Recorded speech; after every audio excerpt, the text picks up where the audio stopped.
الحمدللہ نحمدہ نصلی علی رسولہ الکریم اما بعد اعوذ باللہ السمیع العلیم من الشیطان الرجیم بسم اللہ الرحمن الرحیم رب اشرح لی صدری ویسر لی امری واحلل عقدۃ من لسانی یفقهوا قولی رب زدنی علما رب زدنی علما رب زدنی علما رب ارحمہما کما ربیانی صغیرا رب ارحمہما کما ربیانی صغیرا ربنا آتنا فی الدنیا حسنۃ وفی الآخرۃ حسنۃ وقنا عذاب النار۔ السلام علیکم ورحمۃ اللہ وبرکاتہ۔ معزز سامعین کرام، جیسا کہ آپ کو معلوم ہے کہ ماہ رمضان کا مہینہ ہے، آج الحمدللہ اللہ کی توفیق سے ہفتے کا دن اور تیسرا روزہ ہے۔ آج ہم اس بات پر گفتگو فرمائیں گے، جو ہمارا گفتگو کا مقصد ہے وہ ہے رمضان المبارک کا مہینہ کیسے گزاریں۔ مثال کے طور پر جب ہم کہیں جاتے ہیں یا کوئی ہمارے پاس آتا ہے تو ہم یہ سوچتے ہیں کہ اس کے ساتھ ہم برتاؤ کیسا کریں، اس کے ساتھ چلیں کیسے، وہ اس کے شایان شان ہماری کوشش ہوتی ہے کہ ہم اس کے شایان شان چلیں۔ رمضان المبارک بڑا برکتوں، رحمتوں، فضیلتوں والا مہینہ ہے۔ اس مہینہ میں اللہ تعالیٰ نے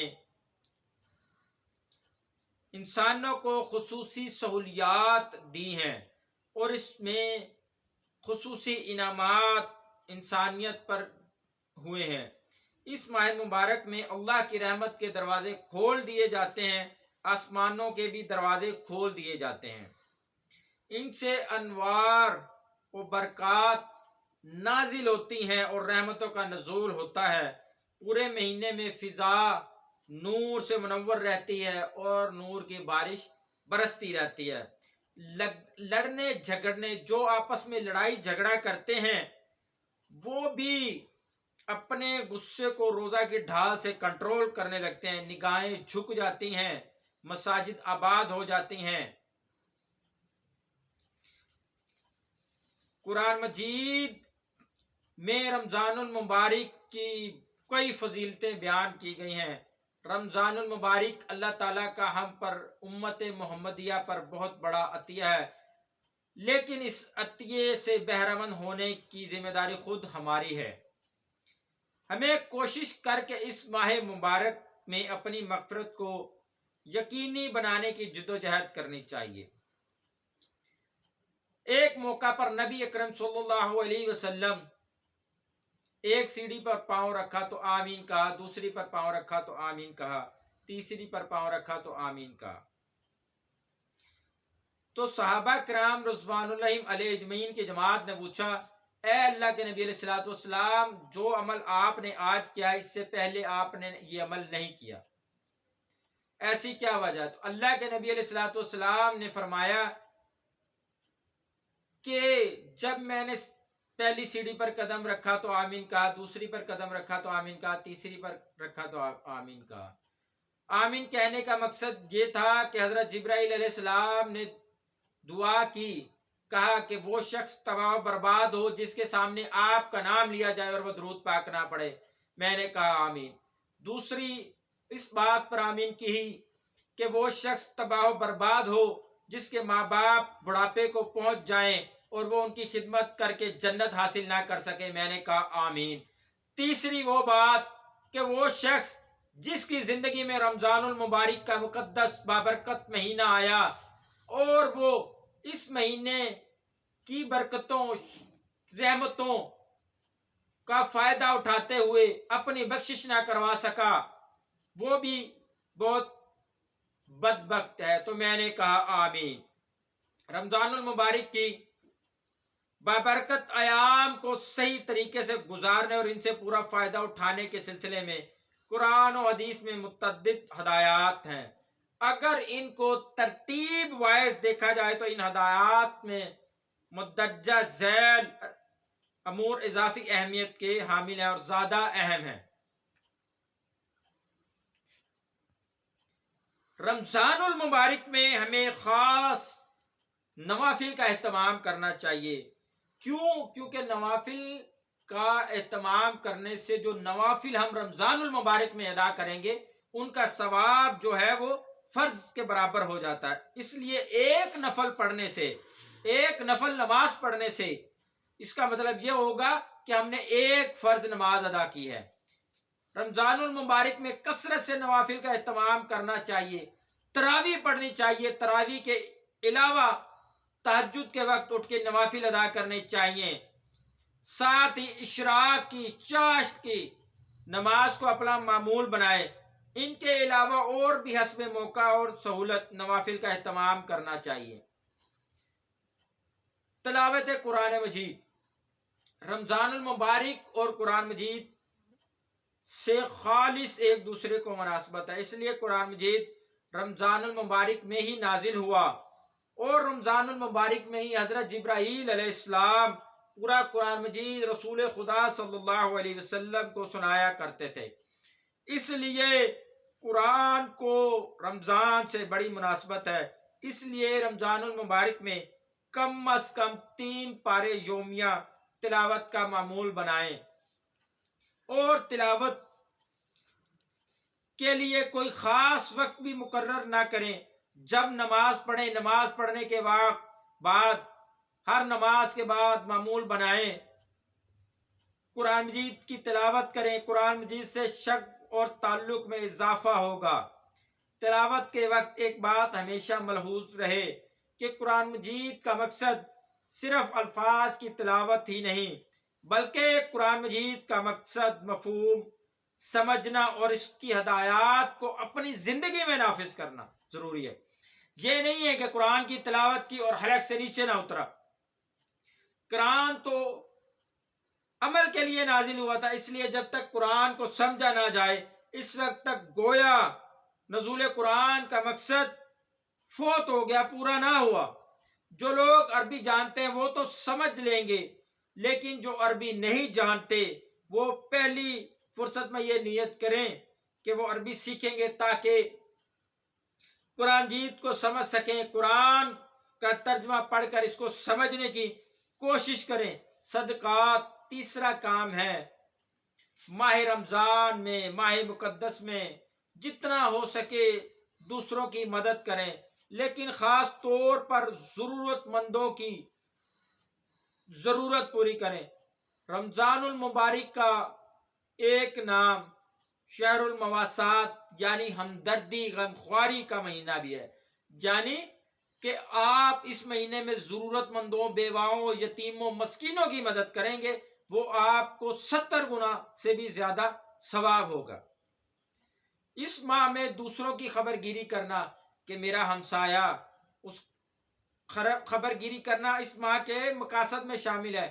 میرا ہمسایہ، اس کے معاملات کیسے ہیں، ان کی مدد کرنا جو سفید پوش لوگ ہیں، جو اس مہنگائی کے دور میں 2 وقت کھانا جن کے لیے مشکل ہوا چاہتا ہے۔ غریبوں کی خصوصی مدد کے لیے اس مبارک مہینے میں اللہ تعالیٰ نے صدقۃ الفطر واجب قرار دیا ہے۔ اس کے علاوہ جتنا ہو سکے اللہ کی راہ میں خرچ کریں۔ بہت سے لوگ اس مبارک مہینے میں زکوٰۃ نکالتے ہیں، یہ بھی اچھا عمل ہے، اور کوشش کیجئے کہ زکوٰۃ آپ کا مال ضرورت مند لوگوں تک پہنچے، ان لوگوں تک پہنچے جو سفید پوش ہیں، جو وہ کسی سے چمٹ کر ہاتھ نہیں پھیلاتے، کسی سے گڑ گڑا کے مانگتے نہیں ہیں۔ خدمت، اس مہینہ میں ایک ضروری کام خدمت بھی ہے۔ جہاں تک ہو سکے اپنے معاشرے اور گرد و نواح کی خدمت اور خبرگیری کریں۔ اس خدمت کا آغاز اپنے گھر والوں سے کریں۔ جن کے پاس ان کے والدین کی دولت موجود ہو وہ سب سے زیادہ ماں باپ کی خدمت کریں۔ میاں بیوی ایک دوسرے کی خدمت کریں، اپنے بچوں کی خبرگیری کریں، ضعیف رشتہ داروں اور محلے کے بزرگوں کی خدمت کریں۔ خدمت بھی ایک عظیم عبادت ہے۔ شکر نعمت، شکر ادا کرنے سے اللہ تعالیٰ نے جو آپ کو نعمت دی ہے اس میں اضافہ ہوگا۔ رمضان المبارک میں سب سے بڑی نعمت انسان کو ملی، یعنی قرآن مجید کا نزول ہوا۔ اللہ کی عظیم نعمت پر اللہ کا شکر ادا کریں کہ اگر یہ نعمت نہ ہوتی نہ جانے ہم کن اندھیروں میں ٹامک ٹوئیاں مار رہے ہوتے ہیں، یہ بھی اللہ کی بڑی نعمت ہے جو اس نے ہمیں قرآن دیا، جو اس نے ہمیں قرآن، صاحب قرآن دیا۔ خود اللہ کا فرمان ہے کہ اگر تم اس کی نعمتوں کو گننا چاہو تو گن نہیں سکتے۔ یہ بھی بڑی نعمت ہے کہ ایک انگلی، جسم کا ایک حصہ، انگلی کا ناخن اگر ٹوٹ جائے تو ہمیں کتنی تکلیف ہو۔ اللہ تعالیٰ نے ہمیں کتنا خوبصورت بنایا ہے۔ یہ ہاتھوں کی 5 انگلیوں پر غور و فکر کر لیں تو اس میں ہی ہمارا مقصد پورا ہو جاتا ہے، ایمان لانے کا مقصد۔ اللہ تعالیٰ ہمیں اپنے اوپر ایمان لانے کی توفیق عطا فرمائے۔ اللہ تعالیٰ ہمیں اپنی نعمتوں پر شکر ادا کرنے کی توفیق عطا فرمائے۔ ہم تو ایک ہاتھ کی جو نعمت اللہ تعالیٰ نے ہمیں عطا فرمائی ہے اس کا ہی ہم شکر ادا نہیں کر سکتے۔ ایک ہاتھ، اس ہاتھ میں اللہ تعالیٰ نے 5 انگلیاں دی، 5 انگلیوں میں 5 ناخن دیے۔ اگر ایک انگلی پر ناخن نہ ہوتا تو وہ کتنی عجیب لگتی۔ اللہ رب العالمین نے مرد کے چہرے پر داڑھی دی، عورت کو داڑھی نہ دی۔ اگر مرد کے چہرے پر داڑھی نہ ہو تو وہ عجیب لگتا ہے۔ آپ نے دیکھا ہوگا معاشرے میں کچھ لوگ ایسے ہیں کہ جن کے چہرے پر داڑھی کے بال نمودار نہیں ہوتے تو وہ 30 35 40 سال کی عمر میں جا کے عجیب سا محسوس کرتے، عجیب سی ان کی شکل ہو جاتی ہے۔ اسی طرح اگر عورت کے چہرے پر داڑھی ہو تو وہ بھی عجیب لگے۔ اس لیے اللہ نے جو نعمتیں دی ہیں، اللہ نے جو آپ پر کرم کیا ہے، اس کا آپ کو شکر بجانا لازم ہے، لازم ہے۔ شکر کی وجہ سے آپ پر نعمتوں کا اللہ تعالیٰ اضافہ کریں گے۔ شکر کا ایک مطلب یہ ہے کہ ہم زبان سے شکر ادا کریں، اور اس کا ایک مطلب یہ ہے کہ ہمارے اعمال سے شکر ادا ہو۔ جس کام کا اللہ نے ہمیں حکم دیا اس کام کو بجا لائیں، اپنے اعضاء سے کوئی ایسا کام نہ کریں جو اس کی نافرمانی کے زمرے میں آئے۔ نفس کی تربیت، اللہ رب العالمین نے قرآن مجید میں رمضان المبارک کے بارے میں فرمایا کہ رمضان روزے اس لیے تم پر فرض کیے گئے ہیں کہ تاکہ تم متقی بن جاؤ۔ نفس کی تربیت کے لیے سب سے ضروری کام ہے نفس کی تربیت۔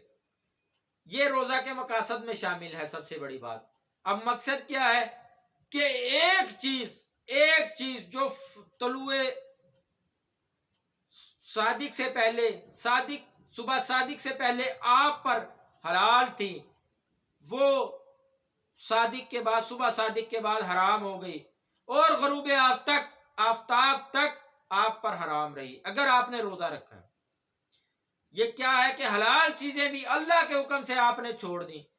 تو اللہ چاہتا یہ ہے، اللہ رب العالمین کا مقصد یہ ہے کہ انسان متقی ہو جائے، پرہیزگار بن جائے، کہ جب وہ میرے حکم کی اتنی فرما برداری کرتا ہے کہ حلال چیز کو چھوڑ دیتا ہے تو اس کو چاہیے کہ وہ حرام سے بھی اجتناب کرے۔